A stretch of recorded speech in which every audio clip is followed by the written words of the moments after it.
grit is what Angela Duckworth at the University of Pennsylvania says. It's that ability to stay focused, to stay motivated, even when you're not seeing gains, even when you're not seeing results. Welcome to the Hard Way podcast with Joe De Sena, founder and CEO of Spartan Races. We're teaching you how to overcome your obstacles in your life the same way we teach our 10 million plus Spartans to overcome obstacles on the course, with insight from the smartest, most accomplished experts from every corner of the world. Get ready to elevate your life today. Today's episode of The Hard Way with Joe De Sena is sponsored by Athletic Brewing Company, America's leading non-alcoholic craft brewer and the official non-alcoholic beer of Spartan. From now until December 31st, new Athletic customers can receive 20% off their first order of $50 or more when they visit athleticbrewing.com and use the code HARDWAY at checkout. That's HARDWAY, all one word, for 20% off your first order of 2 6-packs or more at athleticbrewing.com. Joe De Sena here, CEO and founder of Spartan and the host of the new podcast, The Hard Way. That's right. It's no longer called the Spartan Up Podcast. Got a weird sound to that, right? It's been 7 years at least. It's been 700 guests. And we're now changing the name to The Hard Way. Why are we changing the name to The Hard Way? The reality is we ask people all day, every day to take the hard way in life. Because if you take the hard way in life, it makes life easy. Now, there's been a lot of buzz around the journey to success, a speech I gave at Grant Cardone's 10X conference. Joe, tell me about this speech. Tell me about how I could optimize my life. Well, here's the deal. I'll give it to you in a nutshell. This is the Reader's Digest version. To get the full-blown version, you're going to have to attend some other location somewhere in the world when I'm giving this speech. But the deal is, if you want to achieve success, there's no choice but for you to go through the valley of death. What do I mean by that? You want to be a great wrestler? You're going to have to do 10,000 hours on a wrestling mat. It's going to be hot as hell. There's going to be broken bones. You're going to end up in the hospital. And if you're lucky, you're going to come out the other side an Olympic wrestler. You want to have an unbelievable family life? Well, you got to go through the valley of death. It's going to be really hard. There's going to be many, many battles with your significant other. The kids are going to fall off cliffs. It's going to happen. There's going to be bangs and bruises. But at the end of it, if you're lucky, you'll be sitting in a rocking chair telling stories about your family. You want to build a business? Same story. Got to go through the valley of death. What is this valley of death? Well, when you're about to head out on a journey, when you want to achieve success in anything, the first thing you have to do is figure out your why. Why am I getting married? Why am I starting that business? Why am I taking this job? Why am I attempting to run 100 miles? Because if you don't know your why, when the going gets tough, and the going always gets tough, you're going to have something to fall back on. For me, for Spartan, our why, my why is I want to change 100 million lives. So when the going gets tough, when we couldn't pay our bills, when COVID happened and we got shut down in 45 countries, I had to remember, I had to lean on, I had to be propped up by this idea that's larger than me, larger than us, which is, I want to change 100 million lives. We want to get people back with their significant others. We want to get people losing weight. We want to get people to stop drinking, to stop doing drugs, to maybe not take their own life. And when you have a why that is that big, that purposeful, when the going gets tough, and it will, as I just mentioned, you get pulled through those tough times. All right, so how do you figure out your why? Well, you got to ask yourself, what would I do if I knew I was going to fail anyway? Sure, you could ask yourself, what would I do if I had all the money in the world? What would I do if I no longer had to work? What would I do if it was my last day on earth? But the better question to ask yourself is, what would I do if I knew I was going to fail anyway? Here I was failing, trying to run Spartan through COVID in 45 countries and being shut down. But it's what I wanted to do anyway every single day. That's what I wanted to do. I wanted to change lives. So figure out your why. Once you figure out your why, now you've got to commit. But I mean, really commit. Don't just be interested. Be committed. Committed to the point where somebody's going to have to beat you, literally physically beat you to get you from attaining your goal. That's the kind of commitment great things require. Once you're committed, you got to start delaying gratification. You got to start maximizing your time. You can't waste time anymore doing things that don't get you closer to your goal. And that's not as much fun. Your enthusiasm is going to start to wane. You're going to question your existence. You're going to wonder why you took on this journey to begin with. Then what happens? Well, as you lose your enthusiasm, the naysayers show up. The people that, they told you so. They said your knees were too weak to run that marathon. They said that girl you married or that guy you married was not the right person. They said you weren't smart enough to start your own business. And when those naysayers show up and you're in the valley of death because you're questioning yourself, you're probably going to quit. Most people quit. Most people can't even handle a New Year's resolution beyond 30 days. So the likelihood is you're going to quit. Some people don't. Let's study those some people. Let's figure out why some people don't quit. What is it about them, their personality? What do they do differently? Well, they're certainly tougher. They certainly don't get rattled as easily. They probably come from an environment that raised them in a way where they expected more. They were held accountable. They felt pain. They didn't grow up in a greenhouse where everything was perfect. They were fed on demand. They got their butts wiped, right? Like, they didn't grow up that way. And when we study the last 23 years of putting on events around the world, 10 million plus people, what we find is those few people that don't quit, that's right. They grew up differently. Now, the good news is you could hack that. You could fake it.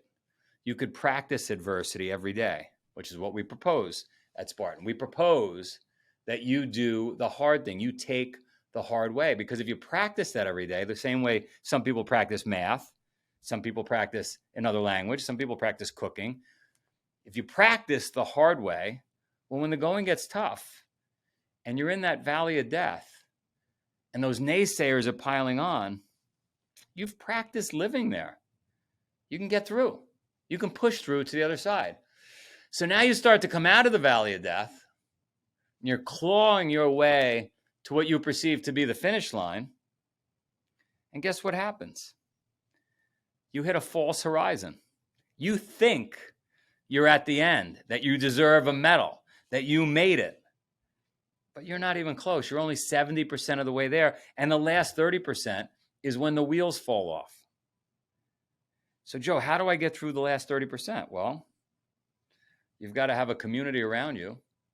You've got to have people around you that are holding you accountable, that are pulling you up, that are cheering for you. And that's a hard thing to find, because people in general, they want to see us fail. And I'm not a curmudgeon. I'm not Mr. Negative. I'm as optimistic as they come. But the reality is people feel better about themselves if those around them don't succeed.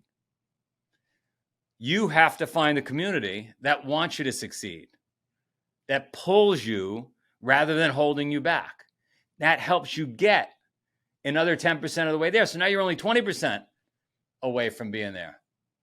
Well, now what do? How do I squeeze the last 20% out of life to get to that finish line? Hopefully you've got some grit, because grit is going to be required for the last 20%. Grit is what Angela Duckworth at the University of Pennsylvania says.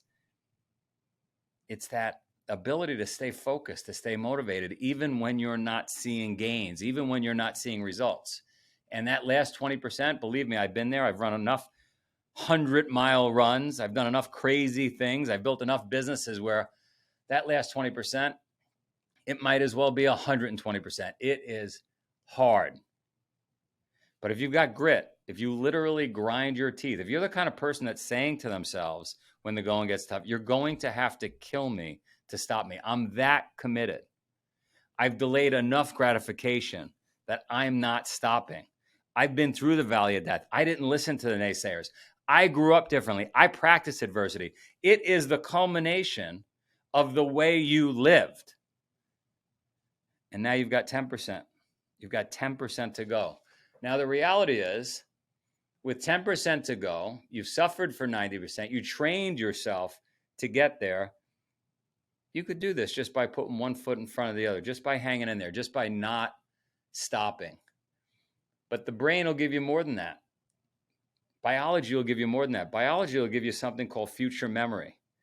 And it starts to give you a little taste of what finishing is going to feel like, a little taste as to what the next starting line will feel like. So if you could make it 90% there, and it's going to suck and it hurts, and the last 10% is no joke, but you'll get some of biology's, wisdom to help you get through that last 10%. That, my friends, is the journey towards success. And if anybody else has told you that it's going to be easy and that all you have to do is study, and if you graduated a good school, and if you had good parents, that none of that matters. You're going to go through hell, just like we all do, on your journey towards achieving anything worthwhile. So get ready for it. Pack a med kit because it is going to suck. As my son said to me yesterday, "Hey, Dad, that place has a med bay." I said, "What's a med bay?" A place where you can replace your legs, your arms, your head. Must be some sci-fi movie he watched, Avatar or something, but you're going to need a med bay. I've been there. Good luck and welcome to the hard way.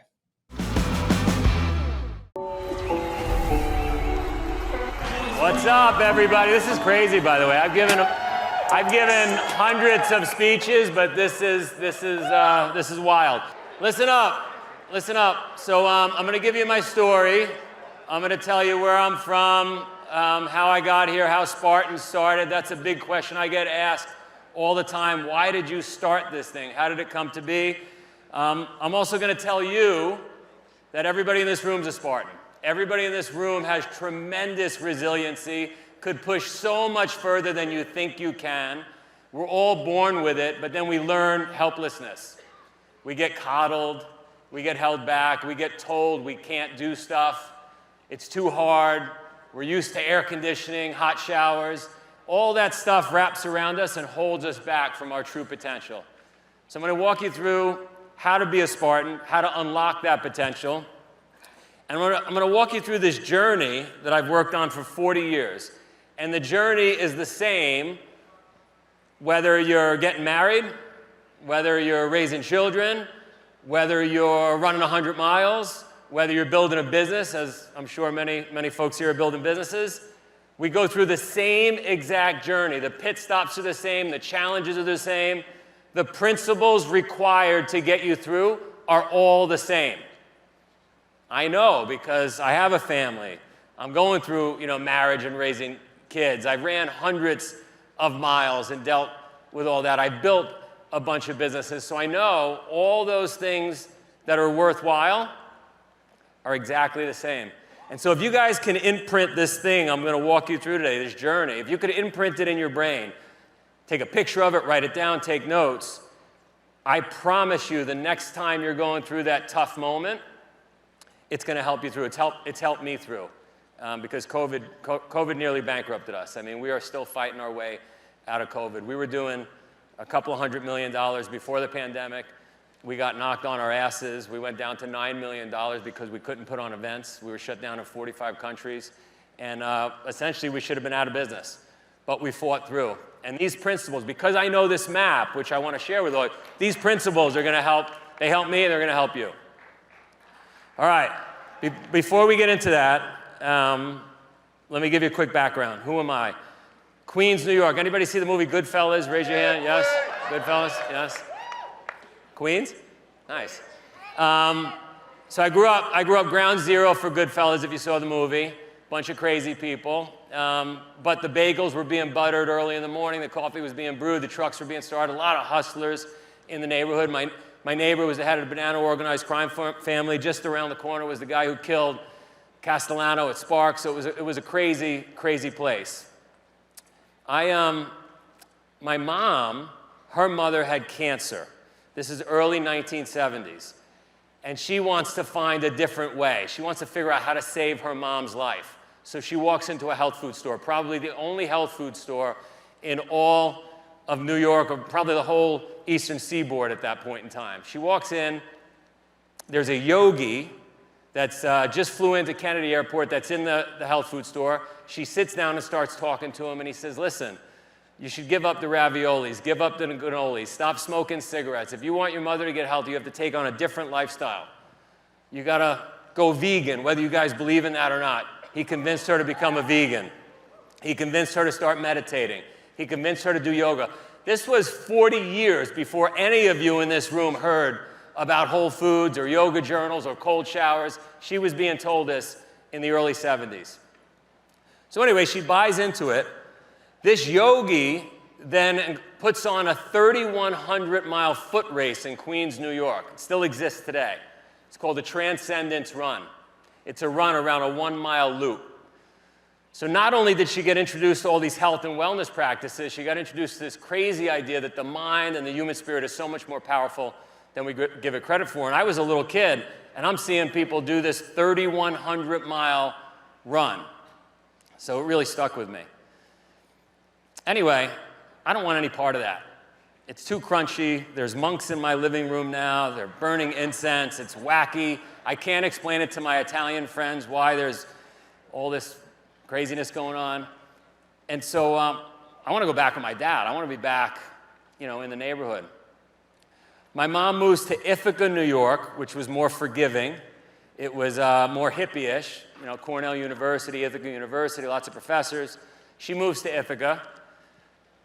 I get to go back and see my dad during the summers. And when I'm with my dad, my neighbor, the head of the Banana organized crime family, sees that my family's going through tough times. And he says, kid, I want you to come over and clean my swimming pool on Saturday morning. I'm gonna take you under my wing. So I go over there, and my first day on the job, and he says, I'm gonna teach you 3 lessons of business. I'm not even a teenager yet. I'm like 12 years old. He says, listen, on time is late. If you're gonna get here at 8 o'clock, you better get here at 7:45. Probably a lesson everybody in this room knows if you're building a business, right? Get there early. On time is late. Number 2, go above and beyond. Even though I'm paying you $35 to clean my pool, I want you to clean the lawn furniture, straighten up the shed, clean the windows, make yourself invaluable. Seems strange because he wasn't paying me for those things, but okay, I got it. He's the boss, literally. And then the third thing was never ask for money. And that's a strange concept, right? Like, I don't understand. I'm in business. I'm doing this work. I got to pay people that work for me. How do I not ask for money? If you do a good job and you're invaluable, you'll get paid. Yeah. And those 3 things stuck with me for most of my life, and they've really rung true with everything I do. Like, show up a little early. Most people don't even show up. Go above and beyond, and don't ask for money. You'll get paid if you do a good job. So anyway, he helps me build that business, and it eventually gets to 700 customers. I'm cleaning 700 swimming pools from Queens all the way out to Long Island, and it's become a big business. And now I'm putting in swimming pools, and we're doing brickwork on houses, and because we do a good job, because we show up on time, because we go above and beyond. And if anybody didn't pay me, I just told him, and it got taken care of. So that's why I didn't have to ask for money. So anyway, this business is being built. My mom's in Ithaca. She's still doing the crunchy thing. I don't want any part of it. And I'm graduating high school. I can't wait to go back to Queens and just run my business.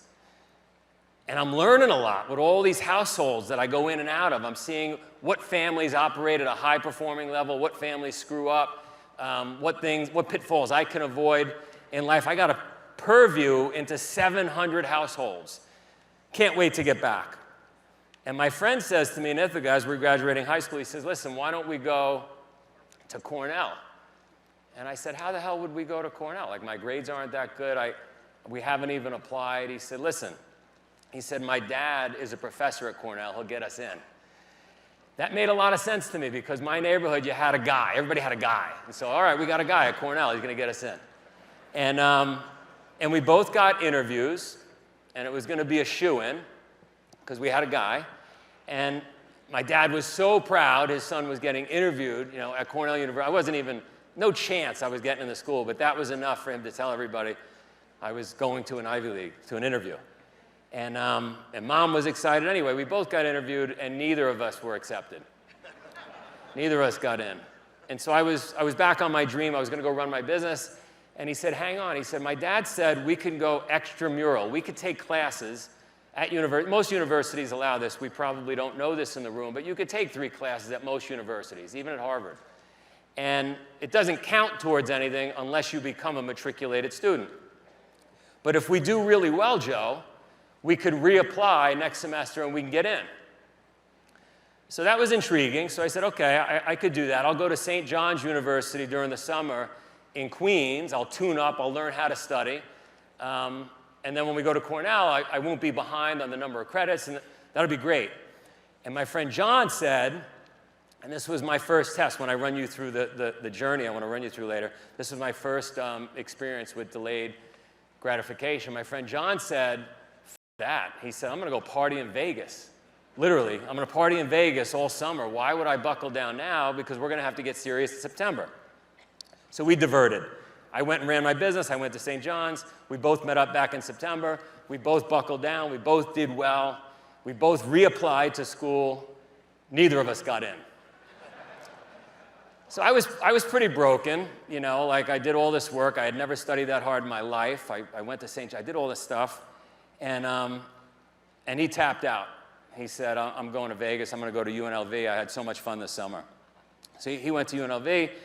I buckled down. I did another semester, reapplied, didn't get in. So now I'm falling behind. I'm feeling dejected. I'm obviously not smart enough.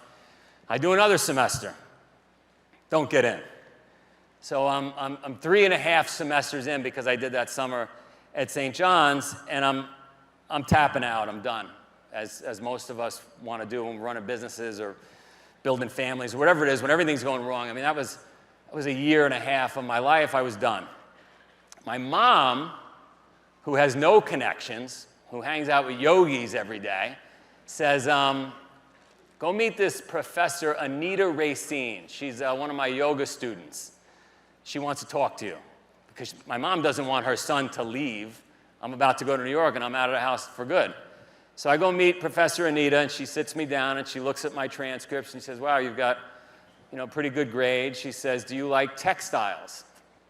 I don't even know what a textile is. She said, because I have 92 women in our department and no men, and we want some diversity. And I said, oh, I love textiles. Give me more textiles. So my mom's connection, this Professor Anita Racine in the Department of Human Ecology, where we studied textiles, got me into Cornell. I did my remaining time at Cornell and graduated on time. And I joke with my daughters all the time. If we watch a movie, I'm like, I know exactly, based on hemlines, exactly what era that movie is from, that scene is from, So lots of benefits to studying textiles. But I graduated. I graduated in Ivy League school. I had no intention of doing it. I stuck it out. And it's part of me learning this journey that I'm gonna share with all of you. My friend John, who diverted and went to UNLV, I found out many years later, he got into medical marijuana, absolutely killed it, and so I don't know if I made the right decision, or maybe I should have went to Vegas with him, because he didn't have to deal with COVID like I did. But anyway, built that business, got through Cornell. My last semester at Cornell, this is an interesting one, and this is a lesson for all of us in the room.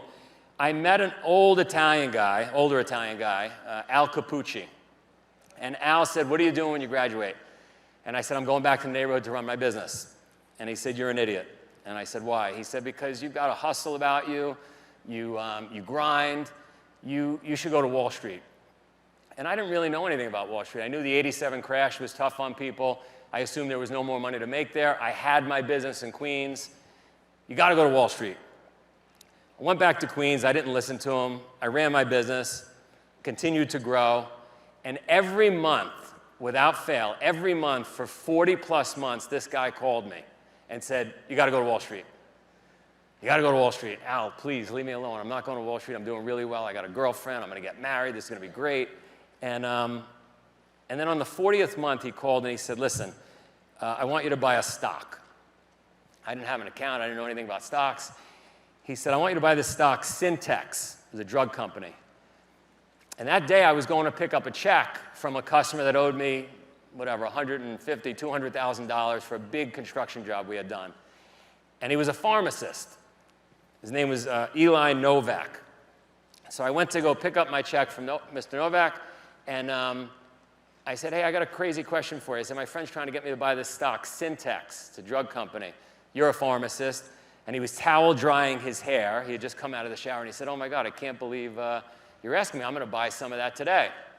So he sits me down, and he says, I'm going to set you up with an account right now. And I suggest you take the whole check that I'm giving you, buy the stock. I said, you're nuts. And he said, no, listen, you're young, you're not married, you're making money. This is a good time to take risks. And he convinces me to buy 10,000 shares of this $14 stock that day. The next day, the company got taken over for $24 a share. I made $100,000. I said, I'm going to Wall Street. This is unbelievable. I don't want to clean pools anymore. In Goodfellas, the scene was, maybe you didn't hear, I don't shine shoes anymore. So I went to Wall Street. And, you know, sometimes, and we'll talk about it when we go through the slides, sometimes not knowing a lot about what's ahead is a good thing. I didn't have a lot of knowledge on Wall Street, and had I had a lot of knowledge, I probably wouldn't have taken risks that I took. And so I ended up starting a firm and hiring a bunch of traders because I didn't know any better. If I knew what I know now, I probably wouldn't have done it. It was too risky. But we built a business. And at our height, you know, we had 50 traders working for us, and we were dealing with the banks. And here was this pool guy that didn't really know anything that just figured it out. And it's a principle that's become a tenet in my life called fire, ready, aim. Right? We've all heard aim, ready, fire.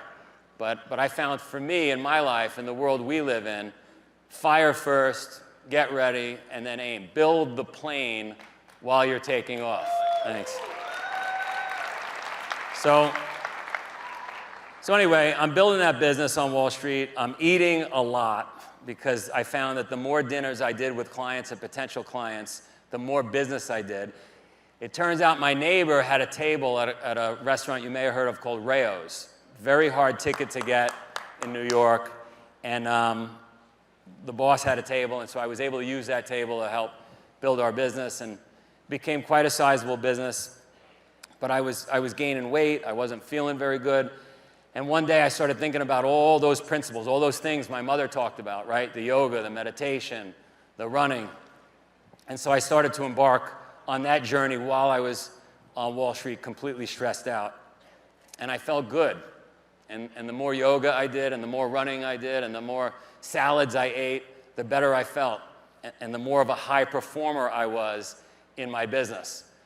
I was able to spend more time with clients, sell more clients on giving us business, hire more people. It was very hard to not be optimal in my health and do really well in business. I started to think, you know, in some ways, I'm trying to act like an Olympian going for a gold medal, but I'm not treating myself like an Olympian. And the more I did treat myself like an Olympian, the better our business did. All right, we're clapping, I guess. So I would implore all of us to do more burpees, take more cold showers, but we'll get into that in a minute.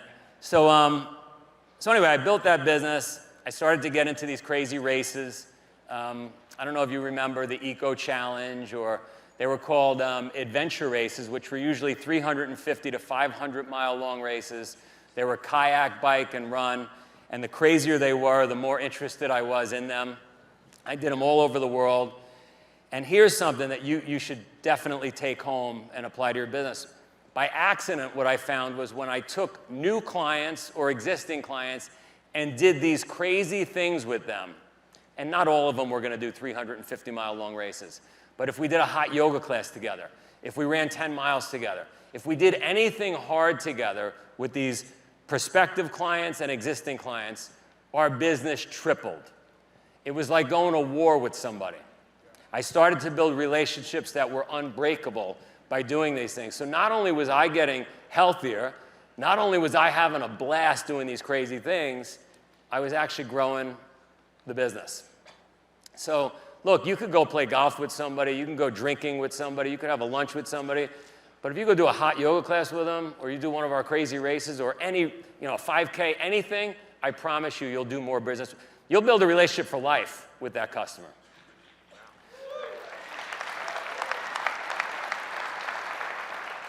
So I ultimately sold the business, and I always had a picture of a red barn on my trading desk.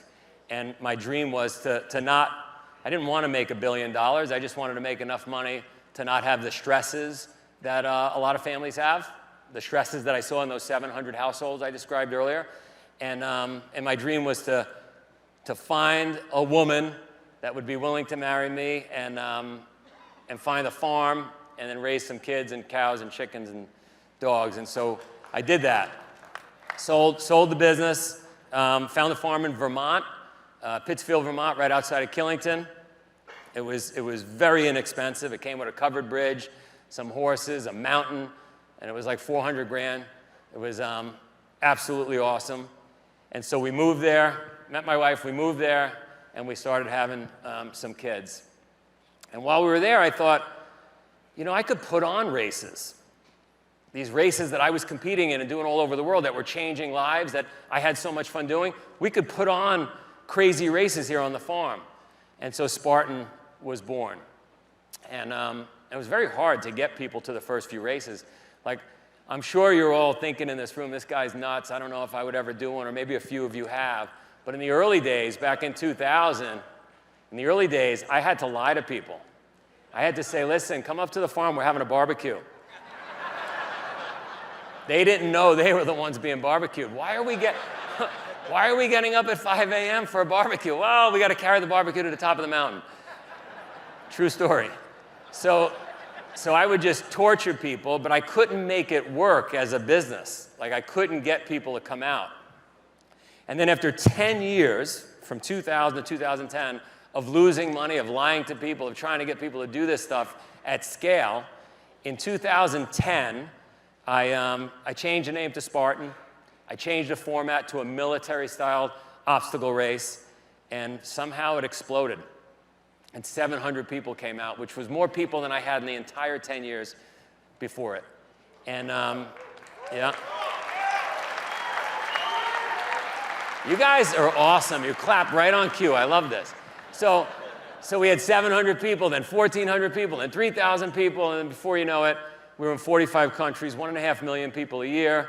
And we just kept expanding. We added some mountain bike stuff, some paddleboard stuff, the death race, all kinds of crazy stuff that we do. I hope we have a video, which I'm going to show you some of those things. All right, so here's what we're going to do. That's my story.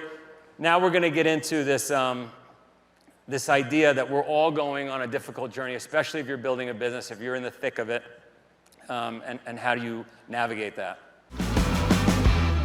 Athletic Brewing's near beers are fit for all times, which means you can drink them anytime, anywhere. Now you can drink great tasting brews all night long and wake up race ready without the hangover. Athletic is the most decorated non-alcoholic brewer in the world with over 70 awards for its wide selection of IPAs, Goldens, light brews, and more. From now until December 31st, new Athletic customers can receive 20% off their first order of $50 or more when they visit athleticbrewing.com and use the code HARDWAY at checkout.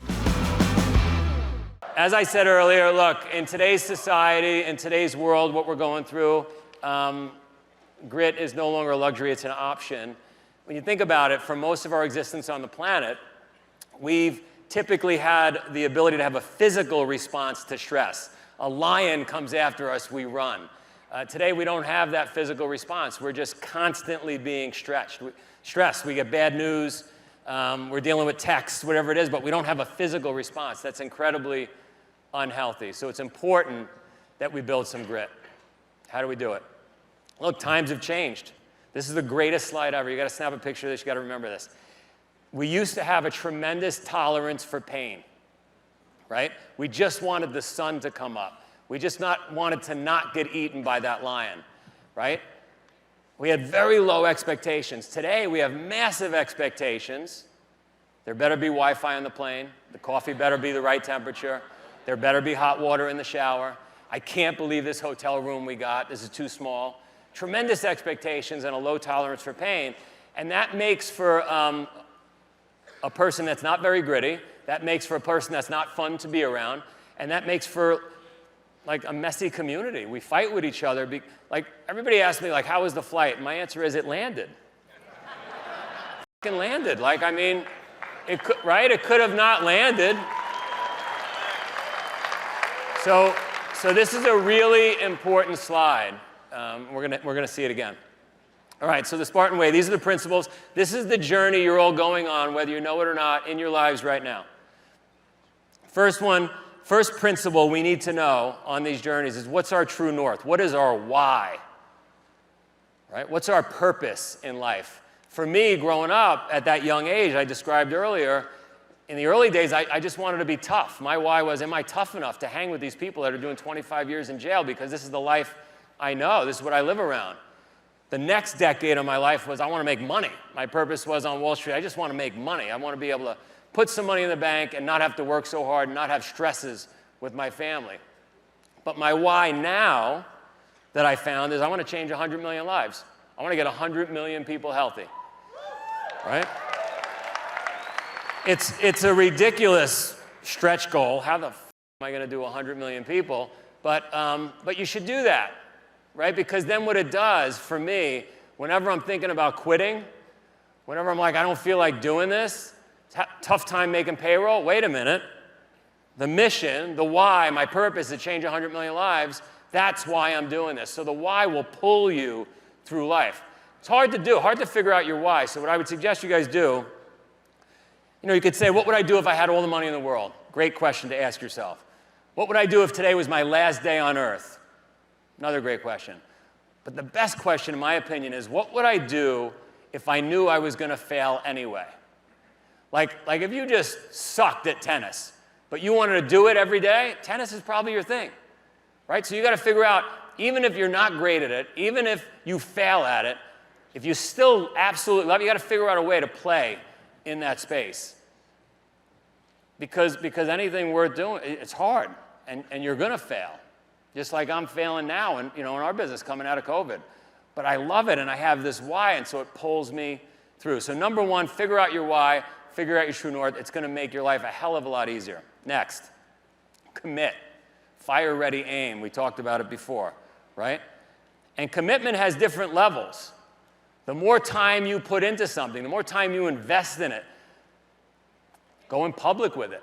Like, let's say right now you all committed to doing my death race, and you did it publicly. You got on your Instagram, you said, I'm doing the death race.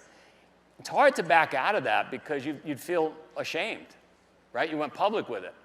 If you rounded up 3 or 4 friends and you were going to do that death race together, it'd be hard to back out of that. You'd look like an idiot to your friends. So you got to commit with like violence, because the going's going to get tough. Look at this chart.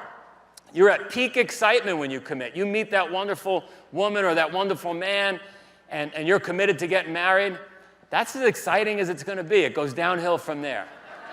Not because it's marriage. It could be a 100-mile run. It could be starting a bit. This business is going to be great. We're going to open the store. The next day, it starts to suck. The next day. So that is peak excitement. Commit. Then what happens? Now you got to start maximizing your time. Can't waste time anymore. You committed. You guys committed to the death race. You're doing it. So you can't waste time on social media. Can't waste time laying in bed. You got to do the work. There's a great blog you should all check out called Will It Make the Boat Go Faster? It recounts an 8-man crew team, Sydney Olympics, I think the year 2000. They're going up against the UK. There's no way they're going to win. They're not as fast as the Australians. Can't do it. They've got 18 months to train. Coach says, here's what we're going to do. Every question we ask ourselves every day, when we go to do stuff, will it make the boat go faster? Because if it won't make the boat go faster, we're not going to waste our time doing it. So when you think about your lives, or you think about your business, you got to ask yourself, is it making the boat go faster? Hanging out with my friends tonight in the bar, drinking, staying in bed, scrolling through social media, is it making the boat go faster? Because if it's not, you're wasting your time. And they stuck to it. They were disciplined with this methodology. Will it make the boat go faster? Sure enough, they did the impossible. They won gold. They beat the Australians. It works. It works. Cheers, claps. Yes. It's the greatest crowd ever. All right, now what? Notice we're less excited, right? We committed to that marriage or that 100-mile run, whatever that thing was a week ago, and it's not as exciting. Now we got to delay gratification. Remember my friend John, he wouldn't delay gratification. He went to Vegas. Who here knows about the marshmallow test? Raise your hand. Yeah, a few of you. 1972, Professor Walter Mischel, Stanford University, takes a bunch of children, puts the children in cubicles, and asks them to have a marshmallow. Or if they wait, he'll come back and give them a second. They can have 2 marshmallows, right? Your ability to not take the marshmallow, not hit the snooze button, not eat the cookie, not go to bed late. That's your ability to delay gratification. They studied the kids for 30 years. What did they find? The kids had better SAT scores, better houses, better marriages, better lives, better incomes. Everything in their life was better because they had the ability, the tenacity to not hit the snooze button, not eat the cookie. So when I had my first child, my wife and I had our first child, my son, I found out about this test. I said, we got to test them. We got to find out what we have. We might have to return them. And this would be really off-brand if he doesn't have the ability to delay gratification. So we offered him a scoop of ice cream about 10 o'clock at night. I was already making excuses. It was past his bedtime. And I set the timer, and I said, Jack, you could eat the 1 scoop now, or if you wait, you get 2. And about 3.5 minutes in, on cue, I'm not BSing, he turns to me. Kid's like 6 years old. He says, Dad, how long do I have to wait to get 15 scoops? That's the greatest answer ever. Ever. The point is, everybody in this room should be playing for 15 scoops. And so if you got to feel some pain, if you got to do some cold showers, if you got to do some burpees, you got to skip the cookies, whatever it is, you're playing for 15 scoops. Don't forget that. Right? We're not playing for 1 scoop. Next, entheos. We have to remain enthusiastic. That is easy for this room. This is the most enthusiastic room I've ever been in 20 years. Right? It's a Greek word, right? It's the God within. You've had an Uber driver that's enthusiastic versus one that isn't. I've been in front of crowds that's enthusiastic versus ones that aren't. People that are enthusiastic are fun to be around. You're more fun to be around yourself when you're enthusiastic. When you're going through hell, which you're about to go through on this journey I'm describing, right? When you're going through hell, you have to remain enthusiastic, even when it sucks. You can't make payroll, smile. Your best employee leaves, smile. Good, right? You've got to remain enthusiastic because if you don't, you're going to quit. All right, where are we? Disillusionment is setting in. Why did I embark on this 100-mile run? Why did I start this business? They were right? And when disillusionment sets in, you have to have that enthusiasm, even if you have to fake it. Even if you just have to smile, your body responds to that. Losing excitement here. We're into the valley of death. The naysayers now show up. You know the naysayers, right? I told you were too old to run. Your knees hurt. I told you she was no good to marry. I told you he was no good. That business was never going to work. The naysayers show up right at this moment. It happened to me this summer, August. I couldn't have been in a worse situation, right? We got shut down in the 45 countries, couldn't pay the bills. The Wall Street Journal calls. They're going to do an article on Joe, what a deadbeat he is, can't pay his bills, Spartan's in trouble. It's the last thing I need, right? When customers start to see that, they're not going to sign up for events. I definitely wanted to quit. It was one of those moments. But I remembered this friggin' slide. And I said, oh, I know exactly where I am. I'm in the belly of the beast. This guy's just a naysayer. The universe just sending me this person to test me.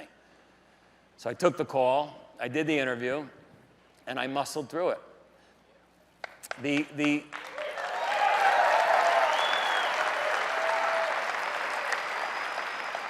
The difference here between success and failure, the difference between the people that quit, most people quit here. You see that little quit fail? Most people quit here. This is mile 50 in the 100-mile run. And the ones that don't, though, they have a different frame of reference. Remember that slide I showed you earlier? Remember this one, right? This is the Eastern European mentality. This is when I was building my pool business and I was hiring some kids from Poland who had a really tough upbringing, who didn't complain about anything. They're not going to quit when the naysayers show up. I was just in Ukraine. I spent 2 weeks in Ukraine. They're not quitting when the naysayers show up, right? So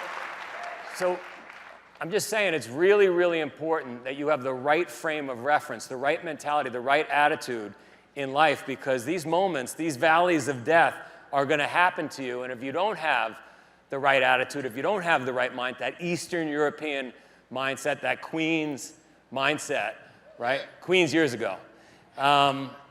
You're going to quit. You're going to drop out. And I've seen it. You got to remember, I've had 1.5 million people, 1.5 million people a year do one of our races for the last 7 years outside of COVID. I've met and talked to so many friggin' people that quit.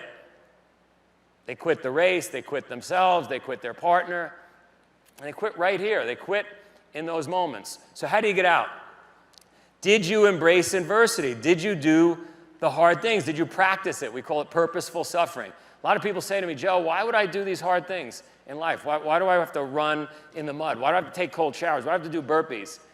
Because we have to practice hard so that when the going gets tough, we're tough enough to handle it. We have the right mindset. So you're going to make it to mile 60 in my journey.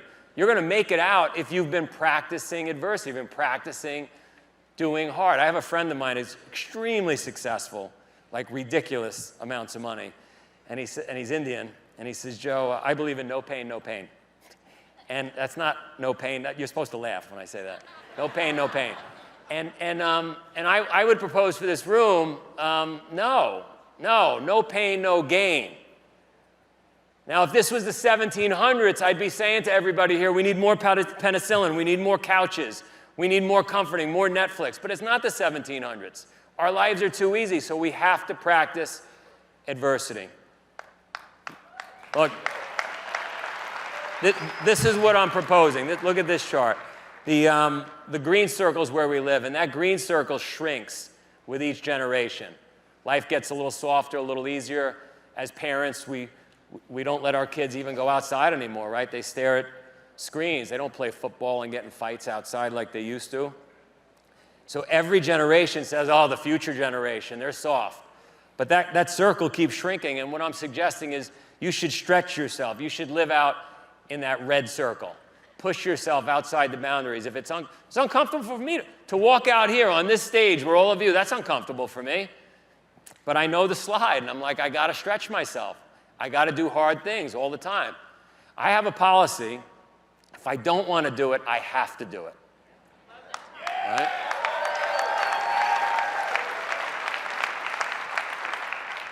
All right, so we're practicing adversity. We're digging our way out. We're at mile 80 now. Grit. You've heard the term grit. Professor Angela Duckworth, yes? If you don't know her, look her up. She's at University of Pennsylvania. She's awesome. She defines grit, and she studied a lot of cadets at West Point and a lot of military. She defines it as this ability to grind and push through even when you're not seeing any tangible results. She believes it's the #1 determinant of success. Like you could have a smart person that's not gritty, you could have a gritty person that's not that smart, the gritty person's probably gonna get further, right? So, and you own businesses. Would you rather hire a gritty person or non-gritty? Of course you'd rather hire a gritty person. Gritty person gets it done. They grind through. Grit is a culmination of all the things we talked about, right? It's that level of commitment. It's that purpose. It's that ability to have the right frame of reference, practice adversity. It all gets packaged up into grit. So really important principle here. Next, future memory. This is a benefit of going through the grind, of going through the belly of the beast. Future memory, you probably didn't know this. I didn't know this. When you get to the finish line of doing something hard, this is going to blow your mind. The neuroscientists can look at your brain and see a line, a track. You started something hard, you finished it. That track is more prevalent if it's a young person that does it. It's harder for us to lay tracks as we get older. But as kids, if we take on hard things and we finish them, we lay tracks like train tracks. And it makes it easier for us to finish hard things later. If we don't finish hard things, it leaves a gap that the neuroscientists can see, which makes it less likely we're going to finish something hard in the future. So it's incredibly important, no matter how much it sucks in the belly of the beast there, that you get the thing done, that you challenge, our children, we challenge them, because it's going to literally change their biology. The other thing that happens is the next time we get on a starting line, our brain remembers the hard thing we did and that we were able to get and it gives us a little squirt of those great chemicals, right? The dopamine, the serotonin, we get a squirt of that at the next starting line to help us get through. So it's incredibly important we finish what we start. Next, you get to test your integrity when you do these hard things. You get to meet yourself. You don't know who you are. Anybody could be good when times are good. You can be a good friend when times are good. It's when it hits the fan, when everything's going wrong, you get to find out who you are and what you're made of. The same way a structural engineer tests parts and pieces of a building to make sure it can withstand wind and rain and load, we get to test our parts and pieces. We get to find out what we're made of when we do hard stuff. So it's incredibly important you push through and finish what you start. Today's episode of The Hard Way with Joe De Sena is sponsored by Athletic Brewing Company, America's leading non-alcoholic craft brewer and the official non-alcoholic beer of Spartan. From now until December 31st, new Athletic customers can receive 20% off their first order of $50 or more when they visit athleticbrewing.com and use the code HARDWAY at checkout. That's HARDWAY, all one word, for 20% off your first order of 2 six-packs or more at athleticbrewing.com.